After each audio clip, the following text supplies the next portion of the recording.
there's been an uptick in the number of people who say they think the economy is good. Now, to be clear, that's not a majority yet. These numbers have been low, and it's still a majority who say things are bad, say that price increases are still hurting them.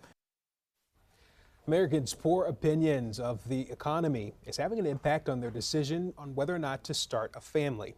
A recent report found that a quarter of Millennials and Gen Zers say they don't plan on becoming parents because of financial reasons. Dan Casey from Bridgewater Advisors is here with us with some tips for people who are trying to start maybe planning a family and also dealing with the issues in terms of finances lately, because it is rough. Thank you for being here. Thanks for having me. So a lot of people are having issues in terms of whether or not they start a family because it's so expensive.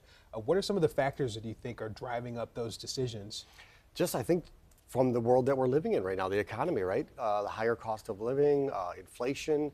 I think people are realizing, yeah, it's a little bit more expensive than we thought to live. And to bring a child into this, especially if you have to pay for daycare, it's just super expensive. So, and I think people get, right now with the internet, of course, there's so much information out there, which is awesome. But the downside is there's so much information out there. So people, I think, get overwhelmed with the cost. And sometimes I've got 3 kids, and I don't think we put a whole lot of thought into it. We just did it, and somehow we made it through it. So yeah. You make it work. Kids are expensive as it is, Dan, Yes. But do you think it's worse in this economy? I do, yeah. So, and again, it's just with, I think, the higher cost of living and the inflation, and you go to the grocery store, we all see it, we all feel it. So I think that's really, and especially when you throw in the mix, you got to buy diapers and all that goes along with childcare, that I think it really starts to overwhelm people, and they're thinking like, maybe we should just wait. Yeah, we actually ran a story last week about 2 friends who decided to get a home together because otherwise they couldn't afford it and they didn't want to keep renting. Interesting, yeah. So do you think that this is kind of changing the landscape of social norms and what we saw in the past, because everything really is so expensive? Yes, and probably like maybe the trend of waiting until you're older to have children, until maybe your career is more set. It is interesting. I found when I'm dealing with people that are coming into my office that are nearing retirement or in retirement, really the biggest factor I found was they seem to make it work on one person's income. So assuming both we're working, if you can make it on one income, then you can certainly have children and it shouldn't affect you. And then when the children grow up and go into school, and then one spouse goes back to work, you've proven that you can live on that, save all that money from that income, and people can retire earlier than they thought and with a lot more money with using that philosophy. So it certainly helps if you're thinking of bringing children into the world to live on the one income. And speaking of saving, is that something you can do in terms of family planning? Just start putting money away beforehand? Absolutely, and if you can't do that, at least get all your credit card debt paid off. And we've talked countless times on that, right? And strategies to do that.